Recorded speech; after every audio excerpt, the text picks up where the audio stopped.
right, three spot. I'm going to go Lamb here. Call me crazy, don't call me crazy, call me whatever you want. Not only do I like CeeDee Lamb a lot, I've talked about how I worry about the regression to the mean with Saquon volume wise. There's always the potential injury as well when you get a running back to that level of volume in one season. Don't necessarily guarantee that with Saquon, but regardless, I like CeeDee a lot, and I am a little bit under repped on him, especially in the sprint. I'm going to take my opportunity to get him here at 3, and we'll definitely be interested in Pickens Dak later. More than happy to do that. We do know on the sprint, we'll run through it real quick. Minnesota, Chargers, and Commanders are the 3 games we're going to be stacking for Dallas. So I'm going to queue up those teams immediately. Doesn't necessarily mean we're going to pick one of them at every single pick, but till the next pick, that's what you'll see me doing.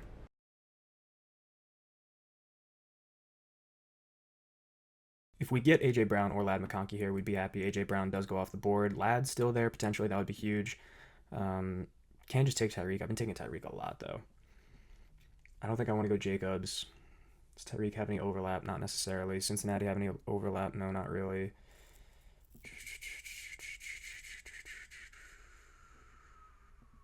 Let's go Chase Brown.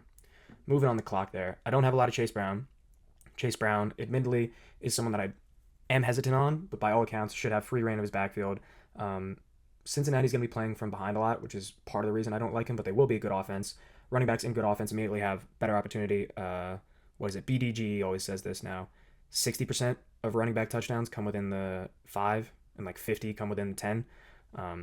Good offenses mean good things for running backs. Fairly confident, as long as you don't see Joe Burrow getting hurt, that Chase Brown will be good. Fairly low owned on him.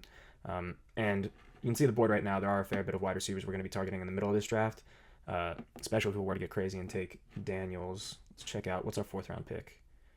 46 and 51. There's a slight chance we could get Terry at 46. We'll have Pickens at 46, but I can't pass up on this Tyreek Hill value. I already love Tyreek. If you're going to let me get him even just 3 spots past ADP, I'm going to do it. He was also the one I was considering at the Chase Brown pick. More than happy with how those 2 went. We'll work into some minis later and hopefully get a little bit more into Dallas and their mini stacks at the later parts of this draft. We're seeing Jaden Daniels fall far here. Also, another thing to note with Cincinnati and Miami, they do play each other over this 3-game stretch. Makes Brown into Tyreek feel even better. Daniels at 42 must be feeling nice for that guy. McLaurin also goes off the board. We're not going to be taking Debo here. We might just be sticking with Worthy. James Cook, Metcalf would work into Miami. I also do like him. Cook isn't a great value here. We'll go DK and hopefully Waddle at this next pick, and then aim to take Tua and Dak as our 2 quarterbacks, I would assume, likely angling for... Where's he at? Did I miss him earlier?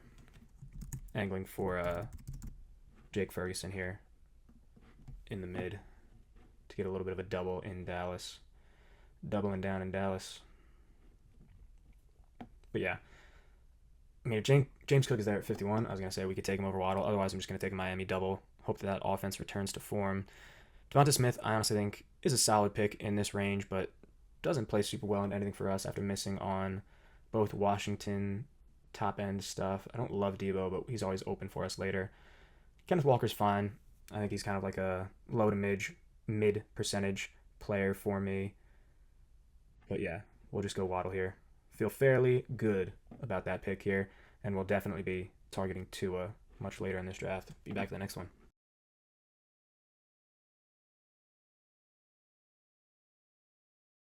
My thought process with Debo right now is that I don't really think he's a necessary pick. In something like BBM, where we are playing off that one game with CD for all of our value, I like it a lot more. When we only have one game for Debo and he's not someone that I'm like uber pumped up for this year, I'm fine with skipping him here. Monty does go right before us, though. That's tough. Yeah, I mean, they're just forcing my hand here with Caleb Johnson.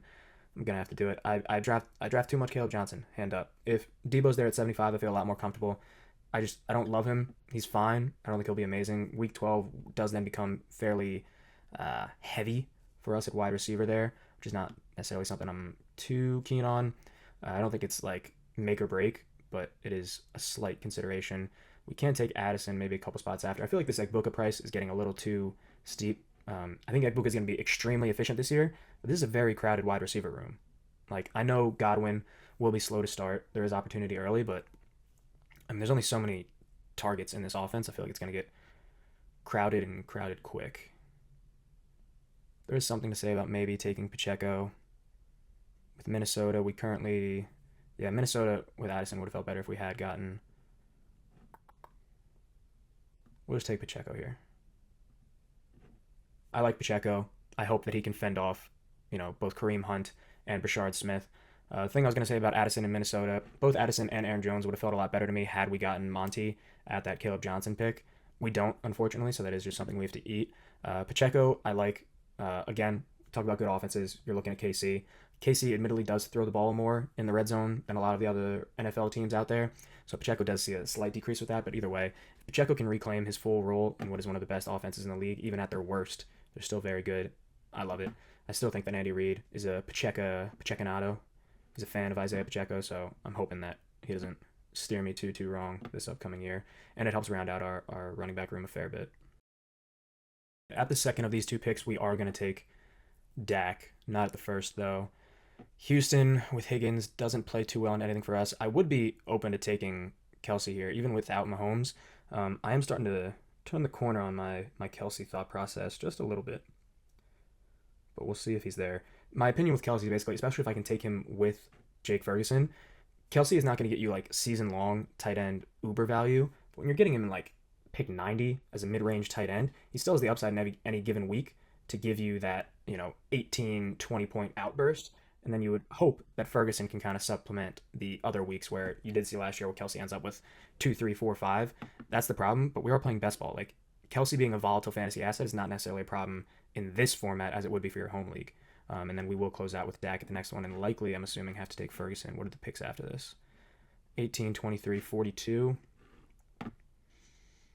That's tough, but given the investment into Kelsey, we probably do have to risk it trying to get Ferguson at 42. I don't think it makes sense to draft him at 23, 123, that is. Yeah, that's a tough sell for me. Would love Baker here if we'd gotten any Tampa Bay wide receiver. Not something I'm predict saying the things that I did about Ibuka. If I'd known that I was going to get Baker, it didn't end up happening. But if you know you're getting Baker at 99, Ibuka looks a lot better even at that higher price point that I see. Let's hope we can get Dak here. Shouldn't be too many issues. Sweet. And we'll fill out the rest of this. Hopefully we can get Ferguson at our second of the next two.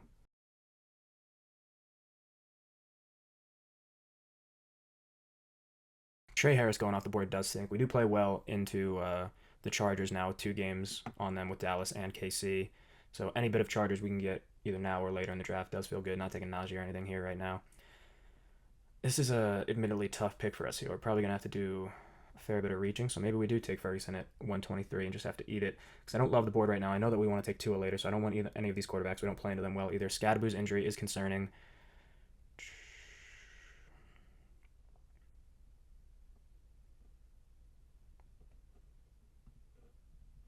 We'll take Mims. I don't love it, but we'll take Mims.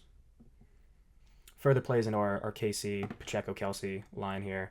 We're a little heavy on 12 now. I didn't even realize the Chargers were 12, so that really does suck. We're basically kind of shooting ourselves a little bit in the foot there, but none of these other picks are exceptional with me. Knowing that I want Ferguson to play into Dak, I'm not going to take Njoku or Loveland as much as I love them. Scadaboo's injury news, this won't give you the full story that it can be a lingering thing that season long, high re-aggravation risk. I don't know. I just don't want to buy into it right now. I thought about Ramondre. I don't really love it given the matchups. Reaching over 10 for Ferguson is a tough pill to swallow here. With Burrow, that's tough. Screw it. I'm willing to stand by my... Oh, I can't even take him. 2 10s. All right, Colston Loveland, welcome to the squad. I didn't even recognize that earlier. That's on me. That's a fumble. You're seeing a man at his most raw failure right now. I can't even take Ferguson. We'd be double up week 10 at tight end. Talk about a real rough spot to be in, eh? Either way, Loveland is still a player I like. I will justify the pick now after you saw me just crumble. Loveland's great. I think he does have a fairly high ceiling at tight end after already taking someone like Kelsey. I do view Loveland in a similar light. Like, I think it's hard to fully believe that he's going to come and be Laporta every week starter immediately. But I do think in this offense, we know that they're going to want to use the tight end. Admittedly, I am getting a little concerned about Caleb Williams. But with Loveland, I view him more, at least in this first season, as kind of a boomer bust tight end. We now have 2 boomer bust tight ends. It's not necessarily a bad thing, but we will be cutting it off there at tight end given the ADP investment. Hopefully we can get Tua here at 142. We do get confirmation Ferguson wouldn't have made it, but we weren't, with 2 bye week tight ends, going to do that. I don't really want to run 3 tight end after taking Kelsey into Ferguson. So that's how that one went. Rashad White here will be fine after we take Tua. I'm not going to risk it, knowing that this guy only has one quarterback. Even with Joe Burrow, Tua is the top quarterback on the board. There's no reason to really risk it here. Hollywood or Rashad White would be fine picks at the next one. We can find value in Trey Benson as well, given that they play Cincinnati week 17. Not really too much else playing into that, but we do get our prime stack here, which is Hill, Waddle with Tua. I feel very good about our quarterback. We need to build out this wide receiver room a little bit, get some more depth at running back. Otherwise, though, I feel fairly good about it. Loveland wasn't the pick I was intending, but he's a fine tight end too with a fair bit of ceiling, and we can just kind of play into the matchups. We have our main stacks set up and feel pretty good about it. Rashad White is probably my ideal here. There's nothing wrong with Jadon Blue, but I do think Rashad White has a more immediately clear role.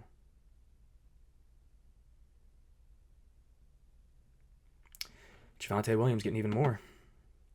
That's me finding out live about Jadon Blue's injury. I have no idea the severity about it. I'd have to look further into it, but guarantees I'm going Rashad White here. If Rashad White isn't there, we'll take Hollywood Brown, be further into KC, but I do think at this point,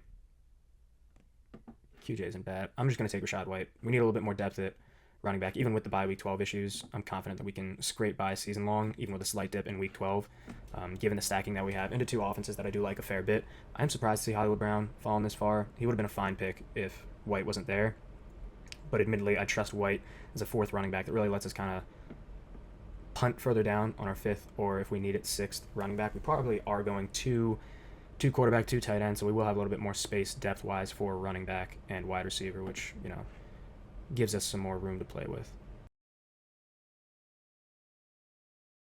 All right, we will go McMillan here. I've talked at length about why I like McMillan. Early season and late season, I think he provides a decent bit of value. Definitely more early season.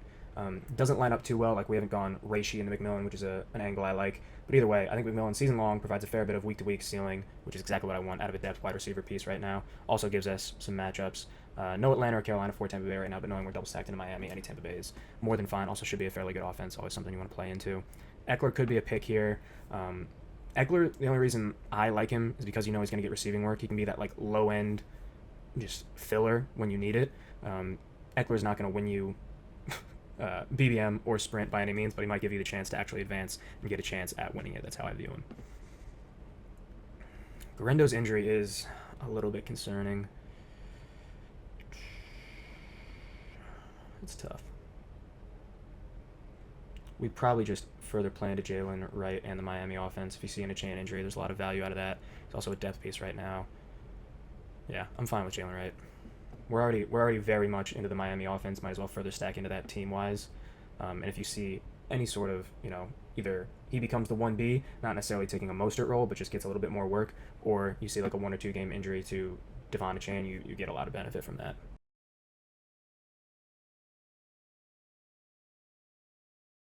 More than happy to take Woody Marks here. He's been someone I've been buying into a lot more. Main reason, if the Mixon injury, does linger, is worse than people expect, which is a very real possibility. I don't think that Nick Chubb is fully ready to be 100% by week 1. Gives Woody Marks a ton of opportunity. Opportunity is what usually breeds some fantasy relevance.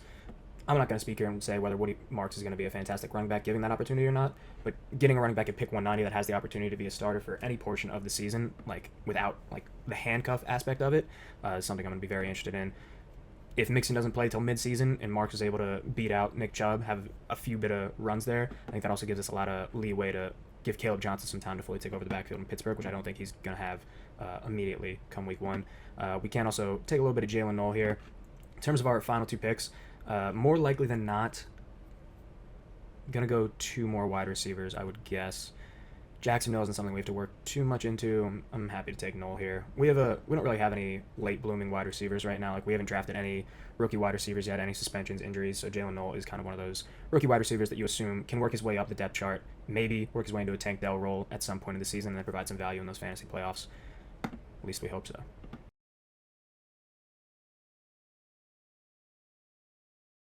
All right, yeah, we'll close this out with Eddie Minor. This is not me just buying into that one clip where he cooked someone on a route. I liked Eddie Minor before he even got drafted, analytically and just watching, highlights, tape, any of that stuff. I liked him. He looked better. I was very surprised when he fell where he did in the draft. There is a lot of opportunity in Tennessee for him to be the second wide receiver, and if Cam Ward does come out and be a lot better than currently people are projecting him to be, that's the ceiling in and of itself with a Minoran we do have one game with KC 16, hopefully give us some value, another wide receiver to work in bye week wise. Also, just positionally, I feel fine with Prescott and Tua at quarterback, same thing with Kelsey and Loveland. So we can sit there at 2-2, and I do think 6 running backs, 8 wide receivers better than 7 running backs, 7 wide receiver, in my personal opinion. 6 to 5 is usually the optimum at running back. And given the role I expect out of Rashad White, the role I expect out of Pacheco, the eventual role out of Caleb Johnson, don't forget he will be a 1B at the worst. I feel comfortable with this running back room to not have to force it to 7-7.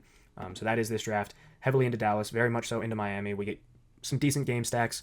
Honestly, nothing pure into Dallas, which does suck. But for Miami, we do get the game with Pittsburgh out of Metcalf and Caleb Johnson. We get Cincinnati with Chase Brown. We get Tampa Bay with Jalen McMillan. Out of KC, we miss on LA again. It would have been really nice to get some LA, given how they play into both Dallas and KC. But we get Tennessee, and we do get Denver with Marvin Mims. Nothing for Loveland. I don't believe much of anything for Houston. No, again, an LA matchup, though. That would have been nice. That is just how it could crumble sometimes. I'm not going to be too upset about the game stacking that we did get. You don't have to overemphasize game stacking. I do think team stacking is the proper mindset in this sprint. Work in some game stacks where you can. Use them as, the final slight decision-making reason between two guys that you like fairly well. But for the most part, take the players that you like, game stack into them, and try to get a couple of minis here and there where you can. That's my personal philosophy when it comes to the sprint. But I appreciate you coming out. Appreciate you watching. I'll see you again tomorrow. Peace.